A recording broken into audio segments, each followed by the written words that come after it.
Magandang araw po sa ating lahat. Morning. Yan, magandang araw po. And sa lahat din po nang nanonood sa atin sa live stream, magandang araw din po sa inyong lahat. Yan. Today is a good day and we are blessed because we are here today. Kaya batiin niyo po yung katabi niyo ng God is good. Yan, sige po. God is good. God is good. Hallelujah. Kaya ngayon po tayong lahat ay tumayo at patuloy po nating pupurihin at sasambahin ang nag-iisang pangalan ng Panginoon dahil wala pong ibang dapat na pasalamatan at purihin kundi siya lamang. Amen.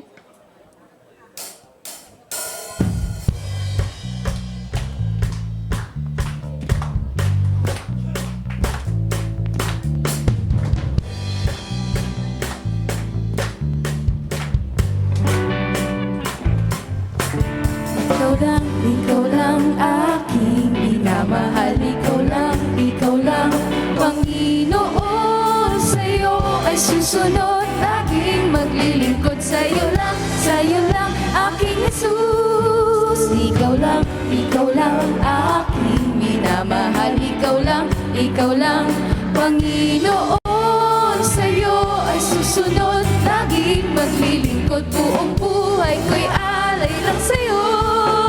Iniibig kita, o aking Diyos, nagpupuri.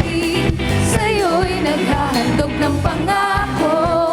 Tanging ikaw lang, o Jesus, aking Diyos. Iniibig kita, o aking Diyos, nagpupuri. Sa'yo'y naghahandog ng pangako. Tanging ikaw lang, o Jesus, aking Diyos. Ikaw lang aking minamahal. Ikaw lang, Panginoon. Sa'yo ay susunod, laging maglilingkod. Sa'yo lang. Amen. Ikaw lang, Panginoon. Ikaw lang aking minamahal. Ikaw lang, Panginoon. Sa'yo ay susunod, laging maglilingkod. Buong buhay ko'y alay lang sa'yo. Iniibig kita, o aking Diyos, nagpupuri. Sa'yo'y naghahandog ng pangako. Tanging ikaw lang, o Jesus. Minsan pa, Iniibig kita, o aking Diyos, nagpupuri. Sa'yo'y naghahandog ng pangako. Tanging ikaw lang, o Jesus, aking Diyos. Iniibig kita, o Yes, church. pupuri. Purihin ang Panginoon. Naghahandog ng pangako. Tanging ikaw lang, o Jesus, aking Diyos.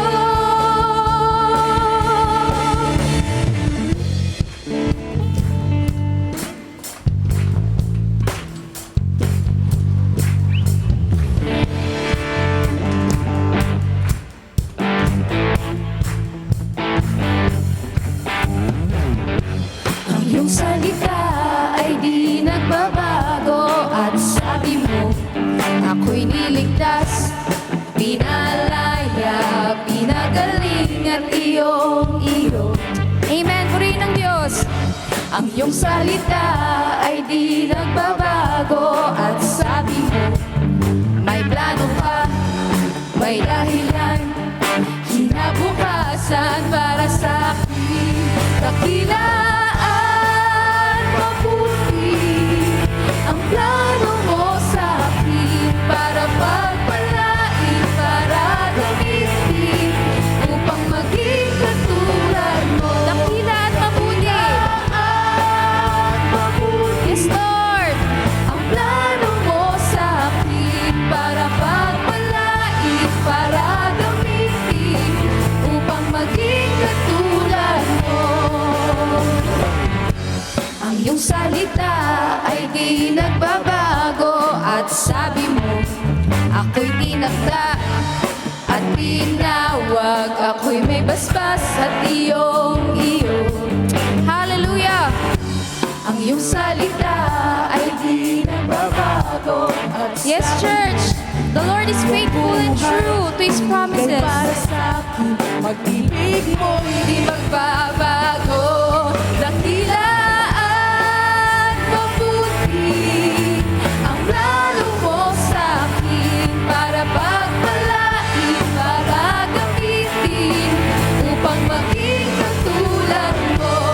Dakila at mabuti ang plano mo sa akin para pagpalain, para gamitin upang maging katulad mo. Ang iyong mga pangako ay aking hahawakan. Ang iyong salita ay totoo. Come on, church, let's declare. Let's declare. Ang iyong mga pangako ay aking hahawakan. Yes, church. Yes, church. Ang iyong salita He's faithful. He's faithful. Lahat ng mga kalalakihan po, declare. Mga pangako Amen. aking hahawakan. Ang iyong salita ay totoo. Lahat po ng kababaihan, let's sing. ang iyong mga pangako. Yes, Lord. Aking hahawakan. Ang iyong salita ay totoo. Ang iyong mga pangako ay aking hahawakan. Ang iyong salita ay totoo. Minsan pa, ang iyong mga pangako. Ang iyong mga pangako ay aking hahawakan. Ang iyong salita ay totoo. Ang iyong mga pangako ay aking hahawakan. Amen. Ang iyong salita ay totoo. Dakila at mabuti ang plano mo sa akin. Yes, church, let's declare. Palain para gamitin Yes, Lord. Dakila at mabuti ang plano mo sa akin para pagpalain, para gamitin upang maging katulad mo. Dakila at mabuti ang plano mo sa akin para pagpalain, para gamitin upang maging katulad mo. Dakila at mabuti ang plano mo sa akin para pagpalain, para gamitin upang maging katulad mo. Yes, Lord. Amen. Yes, Lord. Amen. Hallelujah. Hallelujah. Hallelujah. Hallelujah. Yes, church. Talaga pong panghawakan natin yung salita ng Panginoon na totoo at tapat. Dahil po, ang Diyos hindi po tayo iiwan, hindi tayo pababayaan. Kaya let's always have po yung heart that is always ready to follow the Lord and honor the Lord. Kasi tandaan niyo po na ang Diyos po, He is always ready for us. He is always ready for us. At yung mga salita niya po, hindi yun magbabago sa ating mga buhay. He is faithful. He is true. He does not lie. And the Lord always wants the best po sa buhay natin. Kaya, let's have a heart that is ready to follow Christ. Kaya patuloy po natin purihin ang Panginoon today as we worship Him and as we adore His wonderful name.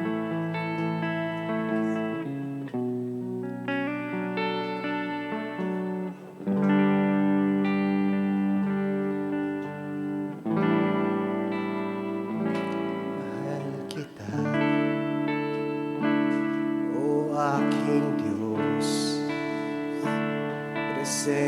presensya mo ninanais ko. Walang iba sa buhay ko, nag-iisa, walang katulad mo. Mahal kita, o aking Diyos. Presensya mo ang ninanais ko. Walang iba sa buhay ko, nag-iisa, walang katulad mo. Ang buhay kong ito ay gamitin mo.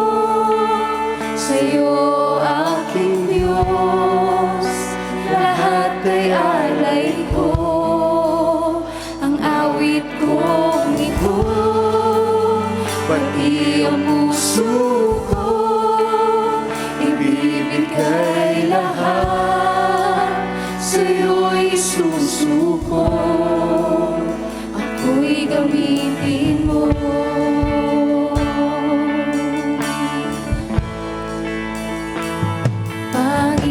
Panginoon, ang buhay ko, gamitin mo sa kapurihan mo. Ikaw, O Diyos, aking Ama, nag-iisa, sadyang dakila. Ang buhay kong ito ay gamitin mo. Sa'yo, aking Diyos, lahat ay alay ko. Ang awit kong ito, pati ang puso ko, ibibigay lahat. Sa'yo'y susuko, ako'y gamitin mo. Minsan pa, awitin po natin sa Panginoon. Panginoon, ang buhay ko, gamitin mo sa kapurihan mo. Ikaw, O Diyos, aking Ama, Wala pong iba kundi ang Diyos lamang. nag-iisa, Sadyang dakila ka. Kaya purihin po natin ang Panginoon. buhay kong ito ay gamitin mo. Sa'yo, aking Diyos, lahat ay alay ko. Ang awit kong ito, pati ang puso ko, ibibigay lahat. Sa'yo'y susuko, Ang buhay kong ito, Diyos.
tuhod sa iyo ay luluhod.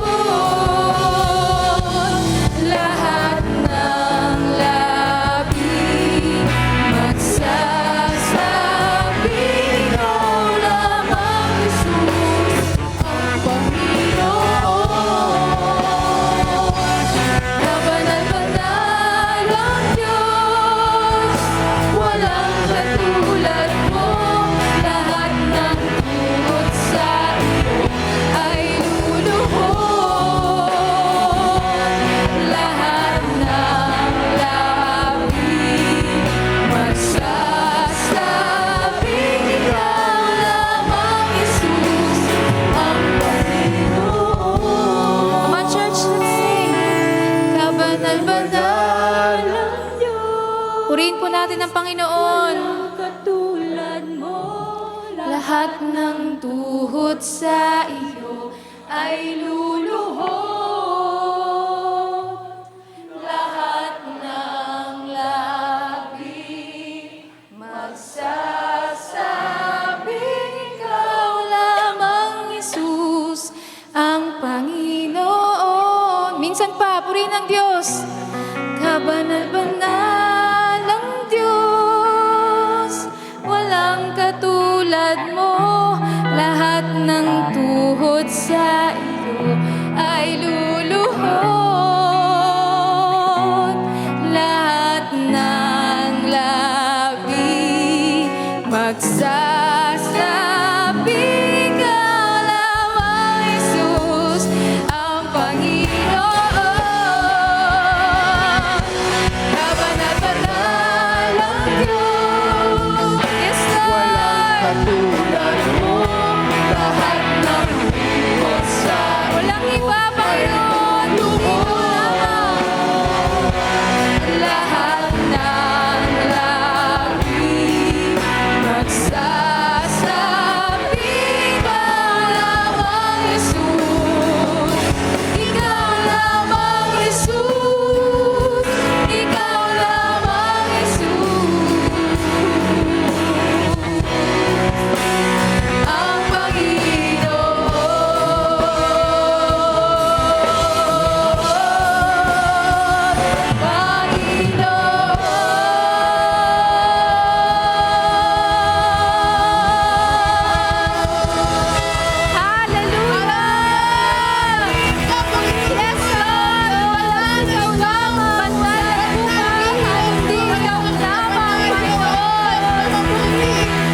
Yes, Lord.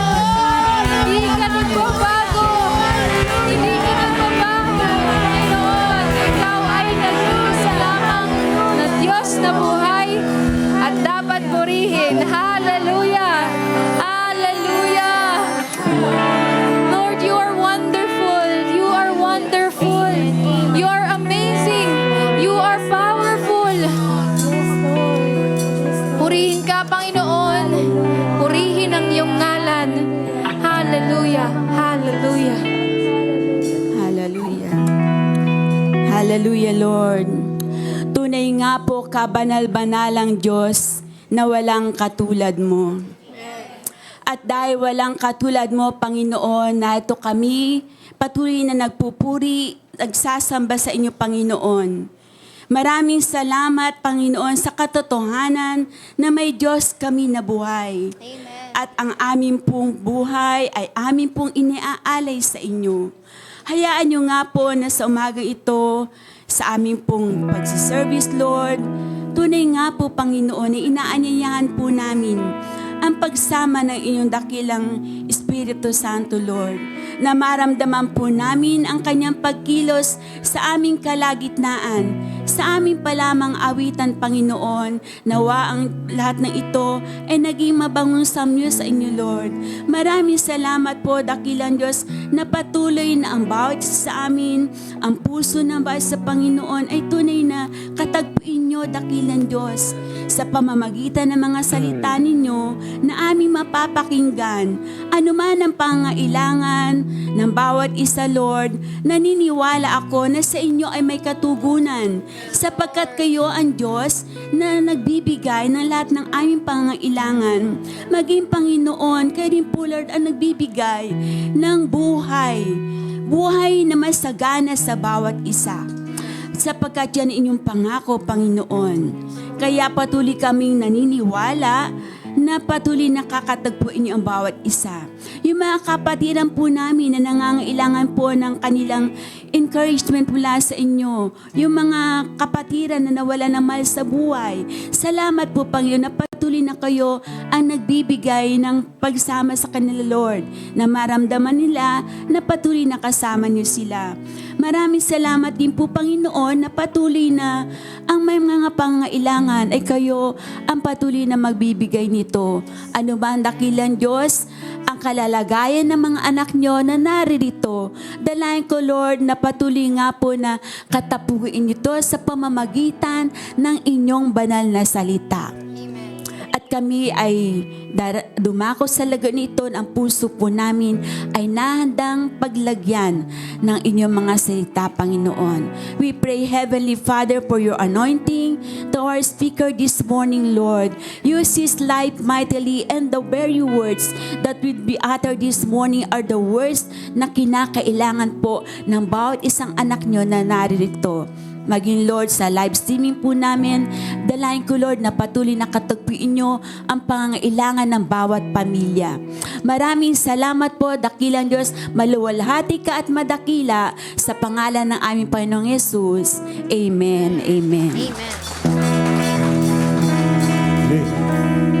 Sige po, pwede na po tayong maupo. And good day po sa lahat na nandirito po sa ating sanctuary.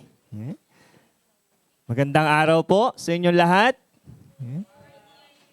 Nakapag-almusal na po ba tayo? Hindi pa. Yeah, mamaya po, sabay-sabay tayo. Okay, so again, magandang araw po sa lahat na nandirito po sa sanctuary. Magandang araw din po sa lahat ng mga nasa live stream po natin.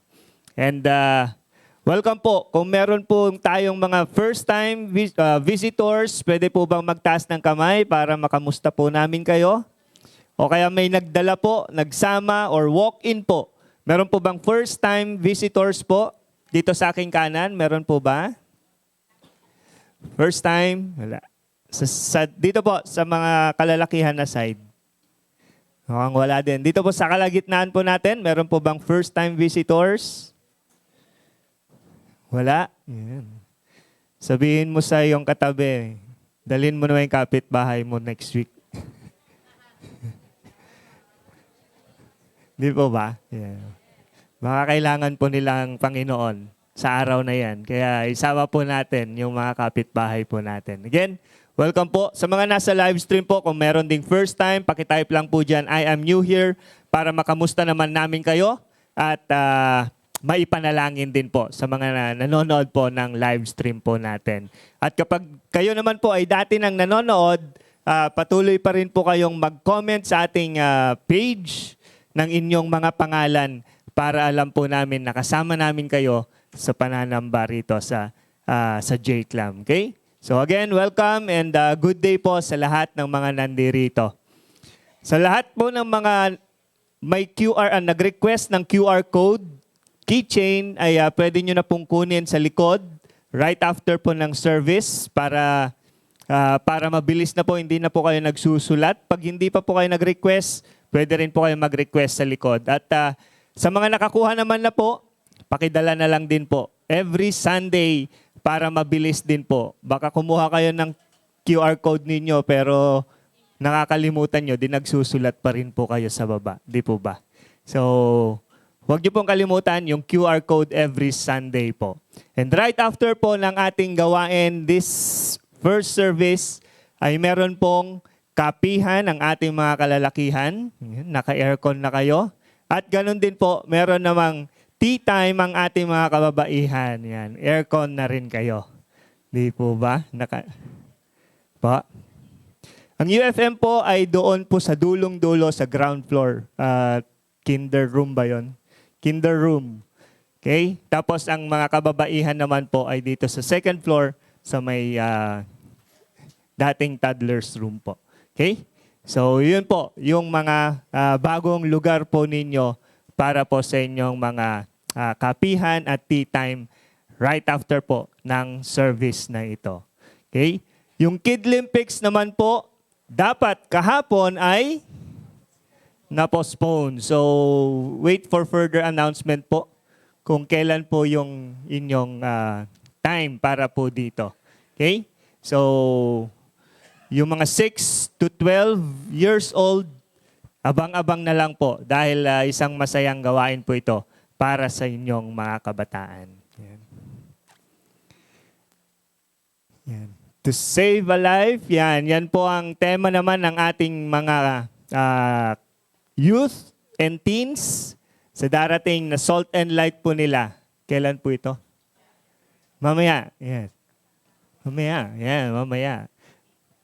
Okay, to save a life. So lahat po ng mga youth and teens right after ng service, second service, maiwan na po kayo rito dahil meron po kayong activity. Ito po yung inyong pag-uusapan. Sino po yung mga youth and teens dito? Meron po ba? Mamaya pa sila. Yan. Okay, so invited po. Pwede rin po kayong mag-invite ng mga kaibigan po ninyo at mga kaklase para makasama po ninyo sila dito sa church po. Okay? Movie po yan, movie. Manonood kayo, may kasamang popcorn pag bumili kayo sa South tsaka sa Robinsons. Okay? Okay, so yan po.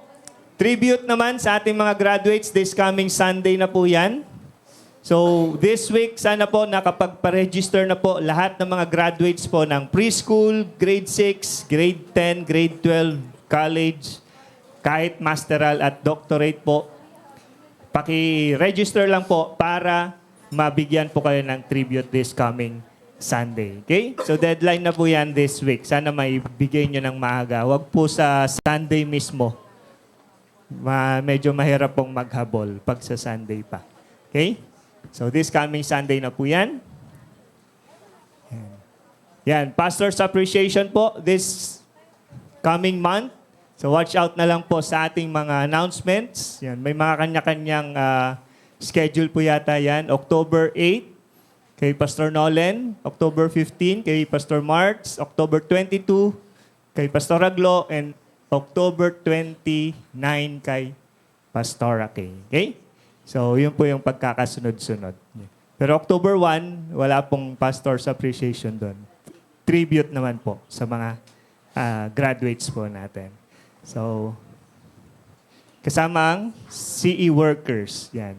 Ang mga teachers po ito ng Christian education. So, kasabay po yan sa araw na yan. Okay, so yun po yung ating mga announcements. Tinatawagan ko na po Sister Rose para sa ating tithe center. Good morning. Pakingitian nga po ang inyong mga katabi. Ayun.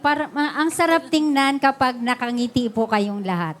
Yun, lagi po tayong ngumiti kasi maganda po sa mga nandito sa harap na makita po kayong nakangiti.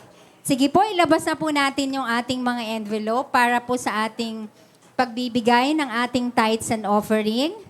So, isa po ito sa pag-worship natin sa Panginoon. Yes. Sino po ang masaya na magbibigay para sa Panginoon? Amen. Amen. So sabi po, di ba? Basahin ko lang.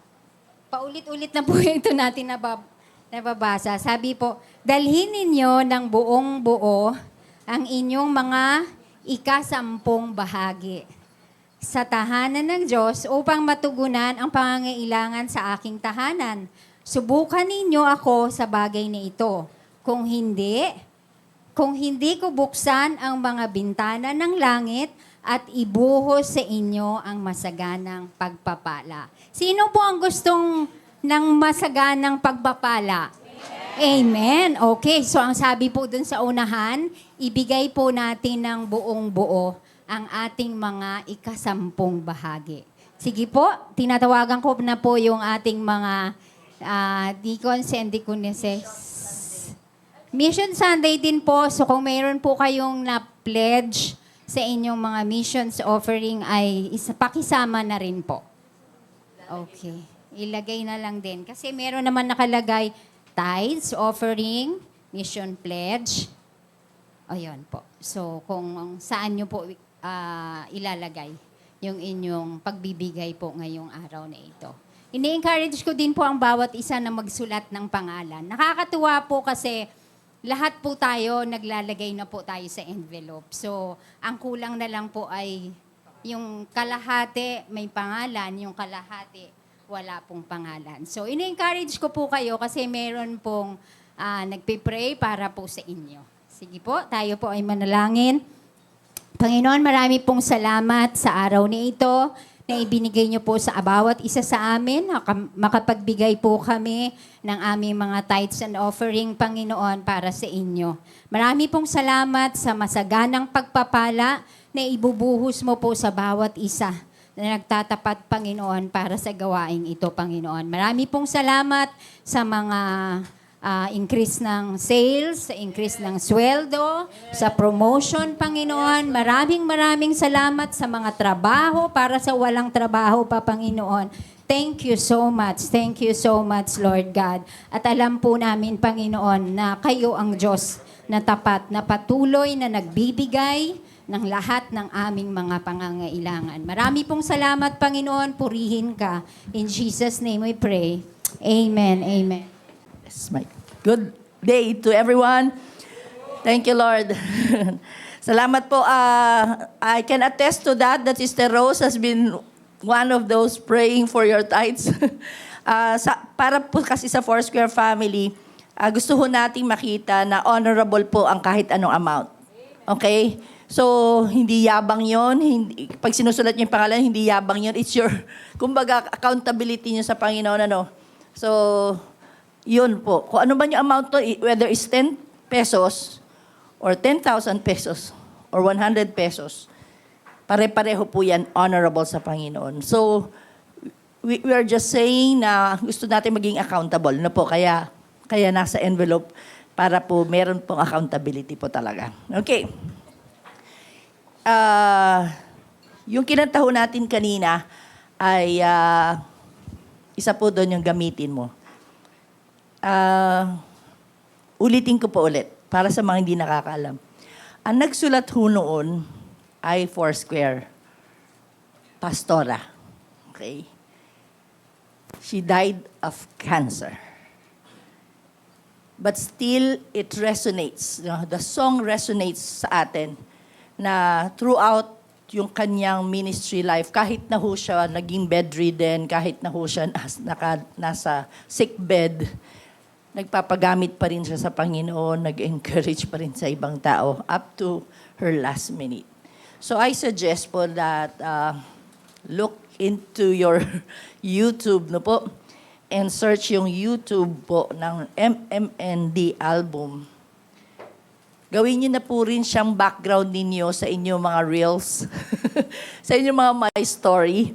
Marami pong awit doon na pwedeng-pwede niyong gamitin. Hindi ho kayo makaka-copyright kung gusto niyo po kasi open po yon sa public. And gawa po talaga ng Foursquare people, yung MMND album na yon. Dalawa na po yan. You Are My God, yung una. Tapos ito pong isa ay Dakila. Ayan. So, search niyo lang po. Padamihin natin yung views para mas marami pong ma-encourage pa sa radyo po. Wait lang, wala nang CD player sa sasakyan. Joke lang. Anyway, naisip ko lang bigla. Wala na palang CD. Grabe naman. Kay Bluetooth pala. Okay. Kaya, yun po, magpagamit tayo din sa Panginoon kahit sa music. Okay, kahit sa music that we listen to, ay alam natin pong talaga may anointing ng Panginoon. Ganda na po ng awit na yan. And ang gagamitin ho ni Lord na magsasalita sa atin ngayon ay very new to us in terms of being an official pastor. But he has been with us since our CE competition days, back then, many years back, na tayo po yung nagko-contest ng spelling contest, math contest, Bible math contest, mga ganyan, Bible quiz. At doon ko huuna talagang face-to-face ko nakita talaga na malinaw ang ating speaker. And the rest is history as we listen to him always stand behind this pulpit. And a mentee po, personal mentee ko po si Kuya Marts, kung tatanggapin niya yon na ganon. And one of the things that we enjoy talking about is about writing. Okay, mahilig po kami pareho sa pagsusulat, creative ideas. And we're so proud that he is one of our writers po na binebenta ho yung kanilang, they are selling their book published by OMF. At ito po, hindi yung Pinoy Bible. Ito po yung bagong version ngayon ng Old Testament ng Pinoy. Mahirap po ito Ang hirap nun, itatagalog mo yung Old Testament, yung mga gera doon, paano, ang hirap kaya nito. Kaya po, ito, pinartneran nila, meron po silang pool of writers ng devotional. May devotional na po dati yung ating speaker, yung G. Okay? At salamat po sa inyong pagsuporta. And this time, meron na po ulit bago. And our speaker today is one of the many writers po. Palakpakan ho natin ang Panginoon sa kanyang buhay. There are two kinds of covers. So, either one, pareho lang laman ano? Pareho lang laman, pero magkaiba yung cover kasi depende sa gusto nyo, makulay o maitim. Ayan, ganyan lang yan. Okay? So, we're so proud that our speaker today ay kasama ho natin po sa ganitong larangan na siya ho ay nade-develop sa ganitong kanyang passion po sa pagsusulat. Let's welcome our very own Pastor Marts Valenzuela.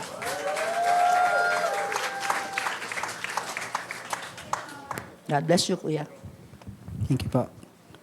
Siyempre naman po, tinatanggap ko naman po na, at ina-acknowledge ko na proud mentee po ako ni Pastor Kay. Kahapon po, I would like to grab this opportunity. Kahapon po, galing kami ng asawa ko sa Marikina Valley. Nagpa-ultrasound po kami. And I would like to announce that we are pregnant, 4 weeks pregnant. And only by God's grace, though pinapabalik pa po kami ng OB to check, siyempre, kasi viable pregnancy ang diagnosis, viable. Pero early signs of pregnancy nandun na po. So, to God be the glory. Kaya to represent UFM, ikaw na yon. Kasi, Kaya UFM Sunday po ngayon eh. Yan. Pero bago po yon, bili po muna kayo ng libro ko para may pambili po kaming gatas sa susunod. Ano po? Yan. Sige po. Sige po, magandang araw po sa inyong lahat. Pakingitian niyo po yung inyong mga katabi. Yan. So, ang bilis lang po ng panahon, no? Kumurap lang po tayo last Sunday na ng September. Yan, Merry Christmas po. Sa office po, nagpapatugtog na po kami ng Jose Marichan. Hindi ko po alam sa inyo. Yan. At ngayong linggo po ngayon, we are concluding our series, The Life God Offers. Ngayong buwan, sinasagot po natin through our series of messages, anong klaseng buhay ba ang inaalok ng Panginoong Diyos sa atin at sa mga taong nasa paligid po natin? Anong klaseng buhay ba? If you have noticed po, noong mga nakaraang mga linggo, we have been announcing social engagement activities. Di po ba? Pwede po bang tumayo? Gusto ko po makita tumayo lahat ng nag-participate sa ating mga social engagement activities. From youth, teens, FSY, UFM, UFW, at maging yung sasama po bukas, mamaya, sa social engagement ng FYC. Sige nga po, pwede po bang gusto lang po nating makita at ma-encourage ang lahat. Yan. So yung iba po nasa second service po. Thank you po. So just like the others, para po doon sa inyong lahat, just like the others who have testified, nung naging experience po nila, kasi may mga tumayo po dito, nag-testimony, di po ba? May mga kwento din po kayo po na mga tumayo. Pwede nyo pong i-post yung experience nyo sa mga social media nyo para ma-encourage naman po yung iba. Okay po ba yon? I-post nyo po yon, yung experience nyo, para maka-encourage po ng iba. So, noong unang linggo, doon po sa series natin, Pastor Kay discussed about a life that is meaningful versus a life that is meaningless.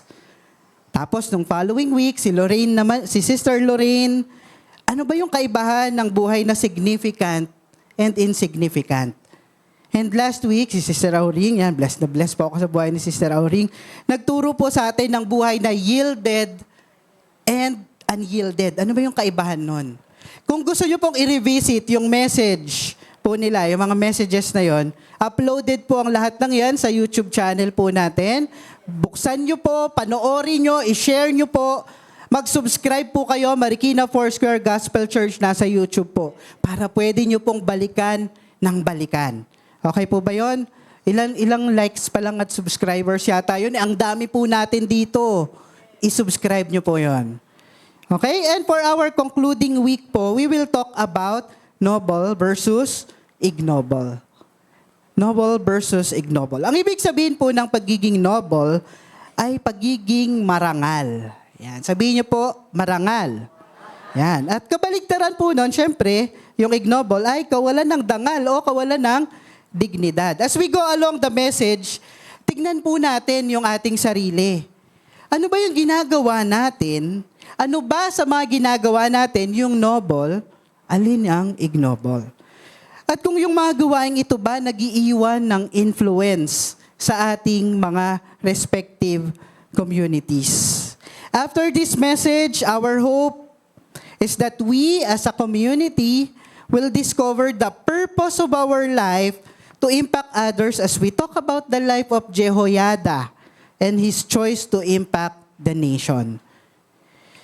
So, I would like you to open your Bible, 2 Chronicles chapter 23 to 24. Yan. 2 Chronicles chapter 23. Yan.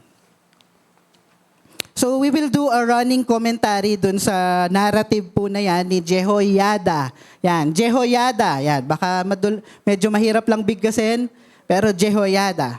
So, I encourage you, buksan nyo po yung Biblia nyo. Kung mayroon po kayong mga markers, mag-mark po kayo habang nagbabasa tayo. Read and reread your Bibles mamaya pag uwi nyo po. Kasi medyo marami-rami po tayong pag-uusapan ngayon. So, marami sa atin, most likely, first time nabasa, narinig yung pangalan na ito ni Jehoiada. Kahit ako po, nababasa ko yung pangalan niya, pero ngayon ko lang po talaga nabigyan ng panahon na bigyan ng Bible, ng character study itong tao na ito. Ano po? Kaya naman, it's my joy and my privilege to share with you how God revealed important truths from the life of this Bible character. So, bigyan ko lang po kayo ng kaunting background dito sa pag-uusapan po natin. So, ito po yung nangyayari sa Juda, sa bansa, sa bayan nito ni Jehoiada nung panahon niya. Hindi ko po sobrang idedetalya, no? Pero dahil po kasi sa katigasan ng ulo ng mga tao at sa pahintulot na rin po ng Panginoon, napatay po yung hari na si Ahazia. Namatay yung hari, si Ahazia. Si Ahazia po ay anak ng masamang babaeng si Athalia. Yan, nanay niya si Athalia. Alam niyo po ba kung anong klaseng nanay si Athalia? Sabi sa 2 Chronicles 22 verse 3, ang nanay niya ang nag-a-advise sa kanya na gumawa ng masama. May ganito po bang nanay sa atin? Sana wala naman po, di po ba? Pero itong si Athalia, ang nag-a-advise sa anak niyang hari na si Ahazaya na gumawa ng masama. Ganyan po siya i-describe ng Bible. At namatay nga po itong si Ahazia. Nung mamatay po ang kanyang anak, ang ginawa po ni Athalia, inangkin po niya yung trono para sa kanya. At para masiguro walang maghahabol dun sa kapangyarihan, ang ginawa po nitong Athalia na ito, pinapatay niya po lahat ng kamag-anakan ng hari. Buong pamilya ng hari. Grabe po siya sa pagkaganid sa kapangyarihan, di po ba? Pero meron pong mag-asawa, si Jehosheba, na half-sister ng hari, at yung asawa niyang si Jehoiada, na priest na nagtago nung isa pang anak nung namatay na hari na si Joash. Tinago nila itong batang ito, sanggol pa lang itinago sa templo. Sa loob ng ilang taon, inalagaan itong mag-asawa na ito, particularly si Jehoiada na priest, si Joash, iningatan nila sa kamay ni Atalia. At naghihintay sila ng tamang panahon para umaksyon. Ito po yung kondisyon ng bayan ng Juda nung panahon ni Jehoiada. Magulo, puno ng takot, at pinamumunuan sila ng taong ganid sa kapangyarihan at walang takot sa Diyos. Yan po yung sitwasyon ng bayan nila. Pero tignan po natin si Jehoiada. Paano siya nag-react sa mga nangyayari sa paligid niya? How did he remain noble when all else around him are content in doing the ignoble? First point po, si Jehoiada is concerned with the community's condition. So meron po siyang malasakit, matinding malasakit sa kondisyon ng kanyang komunidad. Paano po natin yan nakita? Una, he remained in contact with people. He remained in contact with people. Yan po, 23 verse 1. Ang sabi po dyan, pagkalipas ng 6 na taon, nag-decide si Jehoiada na priest na kumilos na. Sabi niya, it's time, oras na, kikilos na ako. Kikilos na ang bansa. Kikilos na.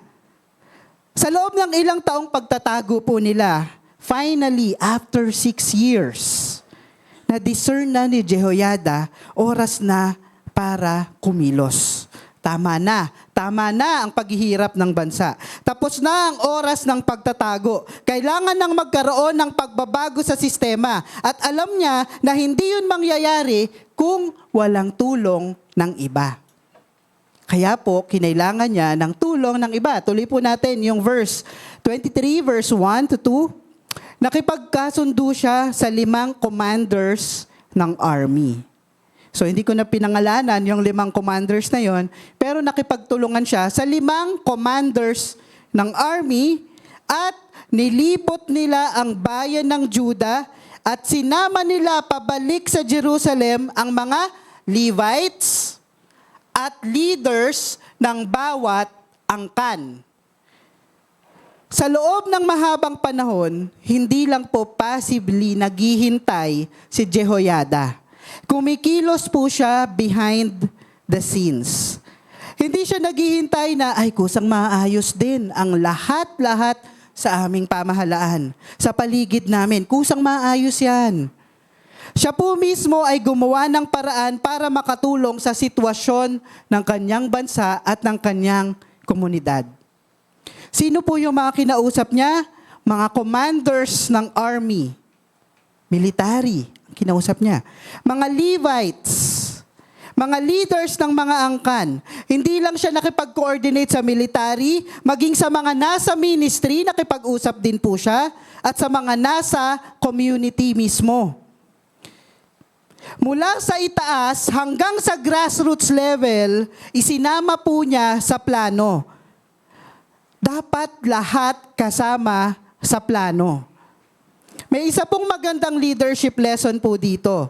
Kung gusto po natin ng pagbabago sa ating mga community, hindi lang po isang grupo dapat pala ang kinakausap natin. Ang dapat kinoconsult natin. Dapat po lahat ng involved ay ini-involve talaga natin. Lahat po dapat ay kinakausap po natin.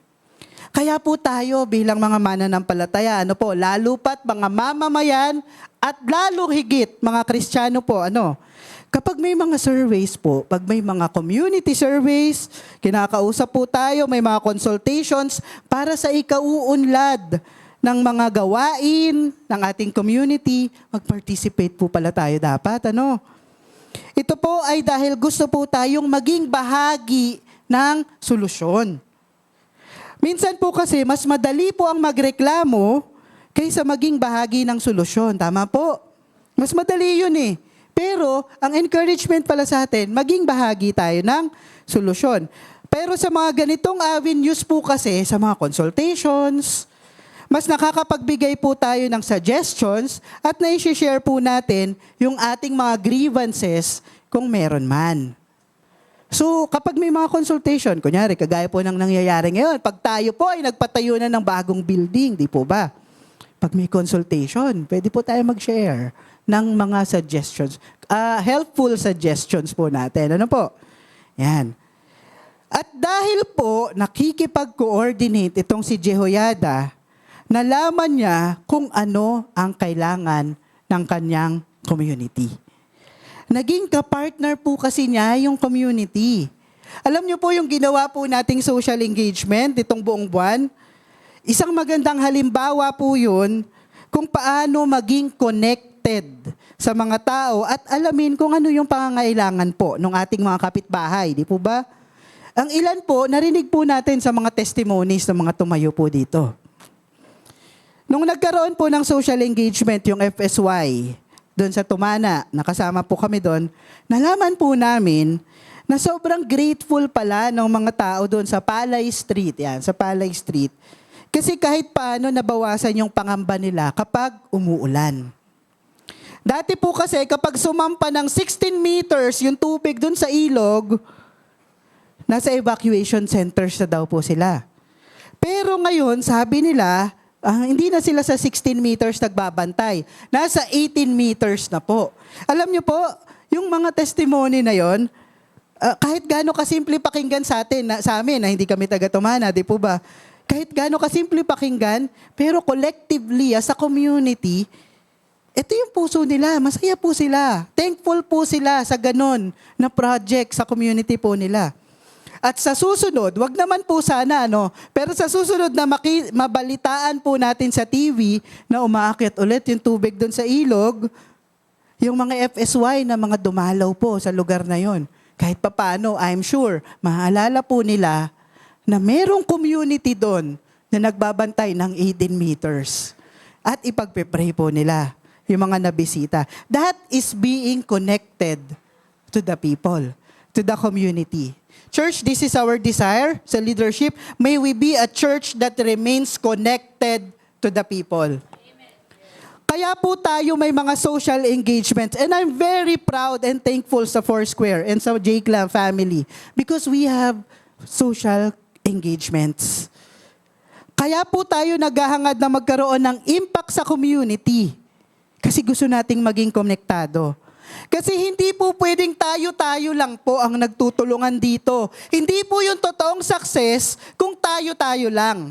Katulad ni Jehoiada, let us involve others in our plans. Amen po? Pangalawa, he remained connected with the Lord. Chapter 23, verse 3. Sige po, sa Bible natin, nag-gather silang lahat sa temple at nakipagkasundo sila kay Joash na anak ng hari. Kasi di po ba, 6 years ago na yung lumipas. Sinabi ni Jehoiada sa kanila, nandito ang anak ng hari. Dapat siya ang maghari gaya ng promise ni Lord tungkol sa mga descendants ni David. Napansin niyo po yung last part ng verse? Gaya ng promise ni Lord tungkol sa mga descendants ni David. Alam na alam ni Jehoiada ang mga pangako ng Diyos tungkol sa bayan ng Jerusalem. Alam niya po yun. Paano niya nalaman? Kasi he remained connected to the Lord. Remember, nabubuhay po siya sa mundo, sa panahon, kung saan halos lahat, everyone else seems to get along with idolatry and Baal worship. Lahat po sa paligid niya, halos nahirati na dun sa idolatrous living. Imagine, 6 years ang lumipas, wala lang sa mga tao na yung leader nila, hindi yun dapat yung nakaupo doon. 6 na taon yung lumipas. Dapat hindi siya yung nakaupo doon. Kaya it was a very chaotic community back then. A very chaotic and problematic nation. Kasi si Queen Atalia yung nandun, wala siyang takot sa Panginoon at wala siya sa linya ni Haring David. Kaya nung nag-decide si Jehoiada, oras na. Hindi ito dahil napagtripan lang po niya. Hindi dahil nasa mood lang siya o dahil wala lang po siyang magawa. It was not a random decision. I believe it was God's proper timing for him to stand upright then and there with the help of people and first and foremost with the help of God. Ang go signal sa lahat ng ating mga desisyon ay galing sa Panginoon at dapat manggagaling lang sa Panginoon. Pag meron po tayong mga plano, may mga action po tayo, ang go signal, ang green light ay nanggagaling dapat sa ating Panginoon. At dahil connected po siya sa Lord, he knows the plan of the Lord. Alam niya na hindi si Queen Atalia ang dapat nandun kasi may promise si Lord eh. Alam niya yun. Dapat nasa linya ni Haring David ang hari namin. At si Joash, yung nasa linya ni Haring David. Kaya siya yung dapat nandun sa trono. If he's not connected to the Lord, why would he care? Di po ba? Safe naman siya. He's doing well. Why would he risk his life para sa family affairs ng hari at sa geopolitical scene ng bansa nila?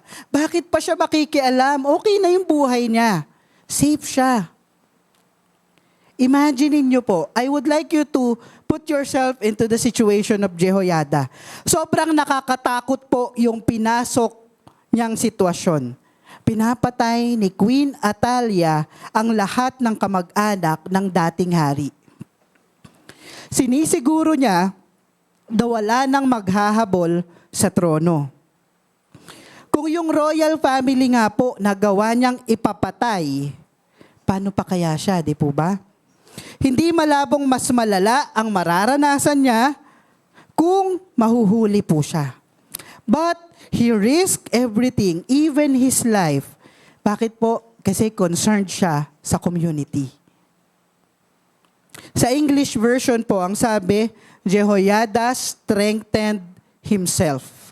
Jehoiada strengthened himself. Nai-imagine ko po na talagang ginather po niya lahat ng tapang na natitira sa kanya para magdesisyon. Ito na yon. Ito na yon. Courage does not mean the absence of fear, but the ability to act in spite of it. Ang tapang nga hindi nangangahulugan na kawalan ng takot. Ang takot po kasi natural naman po yan sa atin eh. Natural po na natatakot po tayo. Kapag hindi po tayo marunong matakot, magiging palalo at padalos-dalos tayo sa ating mga desisyon. Ang nangyari kay Jehoiada, sa kabila ng lahat ng takot na meron siya, mas nangibabaw pa rin ang confidence niya na kasama niya ang Diyos at tutulungan siya nito. Hindi ibig sabihin na kapag matapang ka, wala ka ng takot. Ito ang totoong tapang. Higit sa pagtingin mo sa laki ng kalaban mo, mas nakikita mong mas malaki ang Diyos na kakampi mo. At iyon po ang nararamdaman at naranasan at pinanghahawakan ni Jehoiada. And one more thing, ang ibig sabihin po ng pangalan ni Jehoiada ay Jehovah knows. Alam ni Yahweh, nalalaman ni Yahweh. He mustered all courage kasi confident siya na alam ng Diyos ang lahat ng nangyayari sa bansa nila. Walang lingid sa Diyos. At hindi lang siya nakasisiguro na batid ng Diyos ang lahat ng nangyayari sa bansa nila, nakasisiguro din siya na concerned din ang Diyos sa bansa nila. At yun po ang pinaguhugutan niya ng concern. Tayo po, how concerned are we sa community po natin? Are we willing to risk our conveniences for the sake of people we barely know? Ready ba tayo? Na kahit pa paano, minsan maiging inconvenient naman para sa atin, para naman sa kanila. Si Jehoiada, sobrang concerned po siya sa community niya na kinaya po niya yung 6 na taon na itago si Joash. Imagine, araw-araw kang nangangamba para sa buhay mo na maaring dakpin ka anumang oras at ipapatay. Konting pagkakamali lang, maaring buhay niya na ang kapalit. Konting iyak lang nung bata, Konting palahaw lang. But he risked it all because he loves his community. How about us? How concerned are we? And his concern comes from the Lord. Yes, maari po tayong magkaroon ng concern sa community natin out of our own convictions. Pero anumang galing sa sarili lang natin ay maaring maging short-lived lang. Pero kung ang concern ay nanggagaling sa Panginoon, hindi po tayo patutulugin at hindi tayo mapapakali hanggat hindi tayo nakakapagbigay ng impact sa ibang tao. Kaya hayaan po natin na yung concern natin ay manggaling sa Panginoon. Naalala niyo po yung salitang malasakit? Sakit, di po ba, nung last time? Ramdam natin ang sakit ng iba. Bilang mga mananampalataya, hingin natin sa Panginoon na bigyan niya tayo ng concern, katulad ng concern niya sa atin. Magkaroon tayo nawa ng pag-ibig katulad ng pag-ibig niya. Magkaroon tayo ng malasakit katulad ng pagmamalasakit niya. Amen po ba? So Jehoiada has this concern for his community. And point number 2, Jehoiada is also committed to his calling and position. Committed to his calling and position. Paano po natin nasabi? Una, because he restored rightful leadership. What happened after kausapin ni Jehoiada itong mga tao? Nagplano sila ng gagawin nila to make sure na maisagawa ang pinaplano nilang proclamation ni Joash bilang hari. So, after niyang kausapin, talagang nagplano sila. Ito yung gagawin natin. Ito yung mga action plans natin. Ito yung mga steps. Yung mga Levites at mga priests, mga nagsiserve sa temple, ito mga ministers nung panahon nila, sila po yung naging guards at soldiers kapag day off nila. So nagdo-double duty itong mga Levites at mga priests. Yung mga tao, mga ordinaryong tao, mga community leaders din, sila po naging gwardiya sa buong templo mula north hanggang south. Yan, mababasa niyo po yan dyan sa inyong Biblia.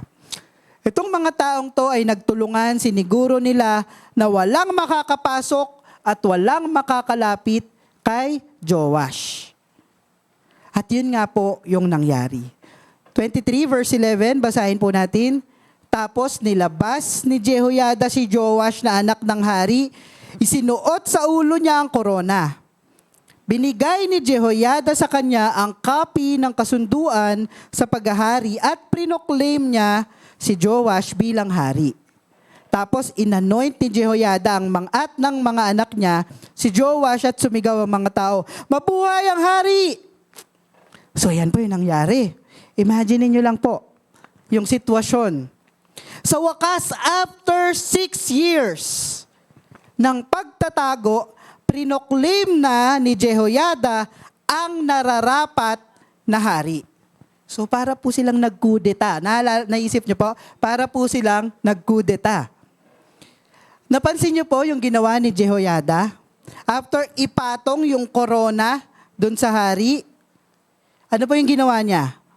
Binigay niya yung copy ng law. Binigay niya yung copy ng law. Nung panahon nila, wala pa pong Bible. Katulad po ng Bible natin ngayon. Pero ang meron po sila ay mga scrolls. Yan, meron sila mga scrolls. Kung saan, nandun nakasulat ang mga kautusan ng Diyos mula pa nung panahon ni Moises. So yun po yung binigay kay Haring Joash. Balikan po natin, ano bang significance nun? Deuteronomy 17:18-20. Ito po yung instruction ng Diyos sa bayang Israel. Kapag nagkaroon po sila ng hari na maglilingkod sa kanila. Ang sabi ganito, pag naging hari siya, gagawa siya ng kopya ng mga utos na ito na nasa mga paring Levites. Dapat laging nasa kanya ito at araw-araw niya itong babasahin sa buong buhay niya. Araw-araw sa buong buhay niya. So magkakaroon siya ng takot kay Lord na Diyos niya. sa pag-aaral at pagsunod sa mga kautusan at instructions nun. Sa pagbabasa nito, hindi magiging mas mataas ang tingin niya sa sarili niya kaysa sa kapwa niya. At para hindi siya lumihis at laging sumunod sa kautusan, pag ganon, matagal siyang maghahari, pati na ang lahi niya sa Israel. So binigyan siya ng copy, ng law, na kailangan niyang basahin. At instruction naman talaga yun ng Diyos. Dapat araw-araw basahin. Araw-araw tatalima dito. Ito yung naging downfall ng mga kings before him. Hindi po sila tumatalima sa kautusan ng Diyos. Ang galing, ano? All throughout, I'm sure si Jehoiada po is looking forward na maibigay yung kopyang ito sa hari. I'm sure yun po yung puso niya. Looking forward siya. For 6 years ng pagtatago nila, hinihintay niya yung panahon. Bibigay ko yung kopyang ito. Bibigay ko yung kopyang ito. At nang mailuklok na po sa pwesto si Joash, finally, naibigay din po niya yung kopya ng law. May liwanag na ng pag-asa. May liwanag na ng pag-asa. Pero hindi pa tapos ang laban. Tuloy ko po yung kwento, no? Chapter 23, verse 12. Narinig ni Atalia na tumatakbo yung mga tao habang sumisigaw ng papuri sa hari. Kaya pumunta siya sa temple. Nakita niya doon na nakatayo ang hari sa may haligi ng entrance. Katabi ng mga commander at ang mga taga-ihip ng trumpets. Nakita niya rin na nagsisigawan at nagsasaya ang lahat ng mga tao habang pinapatunog ang mga trumpets. Nag-lead sa celebration ang mga singers habang tumutugtog ang mga musicians. Pinunit ni Atalia ang damit niya at sumigaw, "Mga traidor! Mga traidor kayo!" Grabe, no? Parang eksena sa pelikula. Sorry, kulang na kulang po yung acting ko. Sana andito si Ridem sa harapan para umacting. Pero na-imagine nyo po yung nangyayari. Parang pelikula, parang eksena sa movie. Pero lahat ng yan, totoong nangyari. Lahat ng yan nangyari kasi nais ni Jehoiada na maitama ang mali. Ang ending, kung babasahin niyo po sa inyong mga Biblia, namatay din po, napatay si Atalia as a consequence ng mga ginawa niyang kasalanan. Jehoiada became instrumental to put in position the rightful leader. Dahil sa kanya, na-mobilize ang mga tao na nahirati na sa takot at nasanay na sa idolatry at maling pamumuhay. Instrumental po si Jehoiada. Alam niyo po, kung hindi naglakas loob si Jehoiada at napatay po si Joash, maaring tapos na po ang linya ni Haring David. At maaring hindi na ipanganak si Jesus sa linyang yon. Pansinin niyo po yung ginawa niya at yung impact nun sa buhay natin. Ang desisyon ni Jehoiada na magpursige upang iluklok ang rightful king ay naging dahilan upang makarating sa atin ang kaligtasan ng Diyos. Imagine, if hindi siya kumilos at nanahimik lang po siya, naging at risk po ang linya ni Jesus. And one more thing po, gusto ko po idagdag, wala to sa message ko po. Binigyan po niya ng 2 asawa si Joash. Kasi he wants to make sure na may susunod na lahi. Kasi nag-iisa na lang po siya. Hindi po ba? Ganun po ka-wise itong tao na to. He remained faithful, committed to his passion, to his calling, and to his position. Bakit? Because he restored proper worship. Hindi lang po niya niluklok ang tamang tao sa posisyon, ni-restore din po niya ang tamang pagsamba. Malaking tulong siya upang ibalik ang tamang pagsamba. 23:16-17.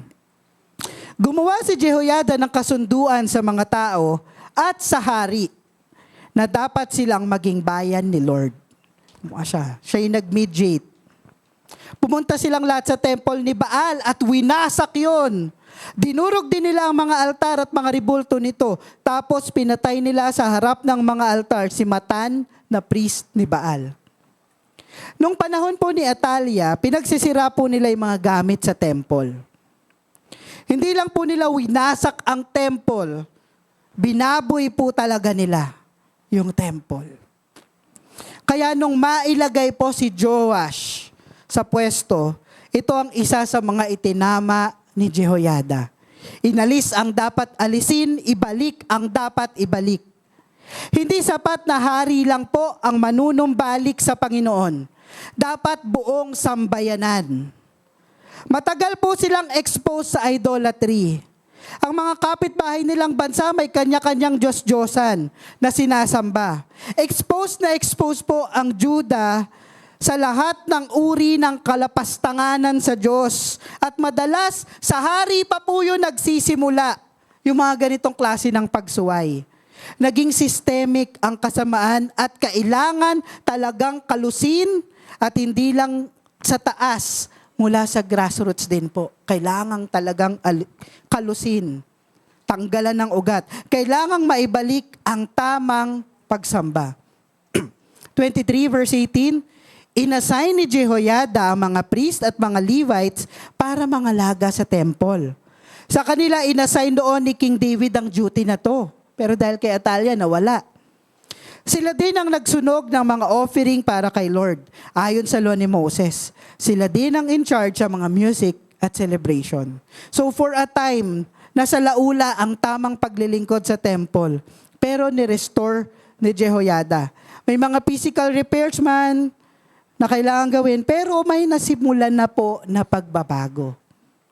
23 verse 21, alam niyo po, tuwang-tuwa ang lahat ng mga tao at naging peaceful ang bayan matapos mamatay ni Atalia.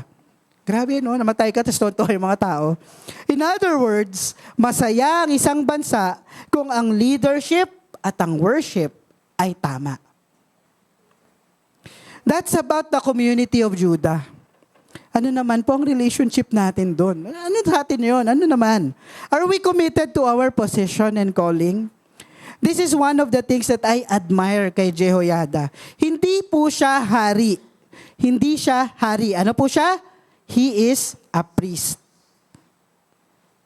Pero hindi yun naging dahilan para ilimit niya ang kanyang gawain, ang kaya niyang gawin para sa kanyang komunidad.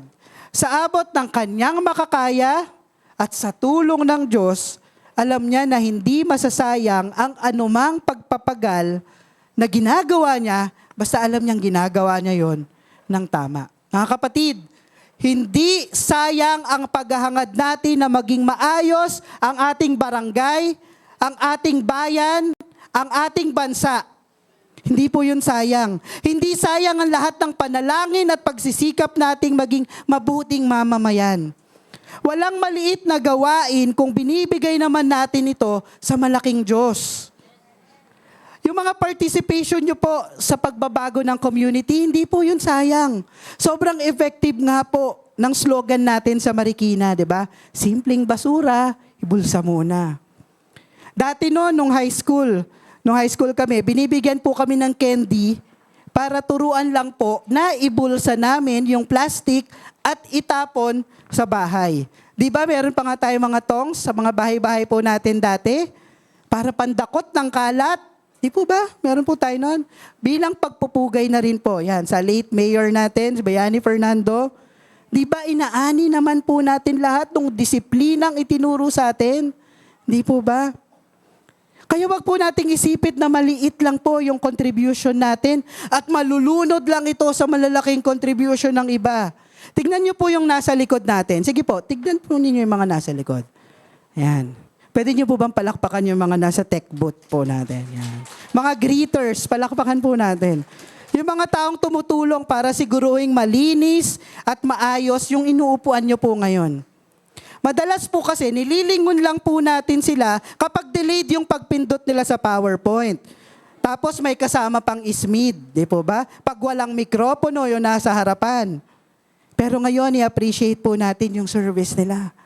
Kasi kung wala po sila, alam niyo po, malaki ang magiging kaibahan ng experience nyo ngayon. Jehoiada is not a king. He is a priest, but he did everything he can in his power and ability to make an impact to his community. Naging faithful and committed lang siya sa sinumpaan niyang tungkulin. Ikaw, saan ka tinawag at pinosisyon ng Panginoong Diyos? As an office staff? As a driver? As an influencer? Yan, influencer. As a student? As a parent? Kung saan ka tinawag ng Panginoon, maging faithful lang po tayo doon. Malay natin, tayo yung gagamitin ng Panginoon sa isang malaking pagbabago sa community. Ang tanong, ready po ba tayo doon?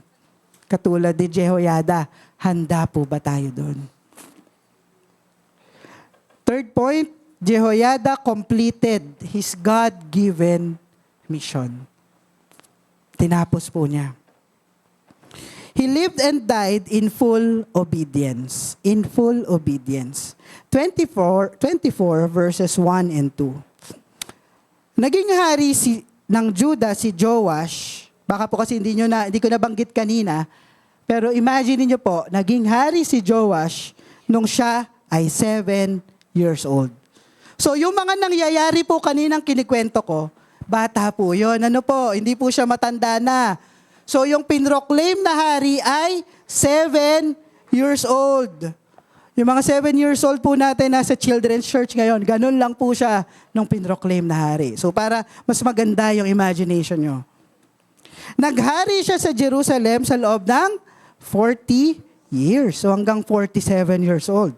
Si Zipia na taga Beersheba ang nanay niya. At habang nabubuhay si Jehoiada na priest, ginawa ni Joash kung ano ang tama sa paningin ni Lord. Ulitin ko po, habang nabubuhay si Jehoiada na priest, ginawa ni Joash kung ano ang tama sa paningin ni Lord.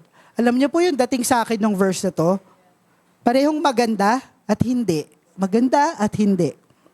Maganda kasi ganun na lang yung influence ni Jehoiada dito kay Joash, na talagang sinikap ng tao na maging mabuting hari.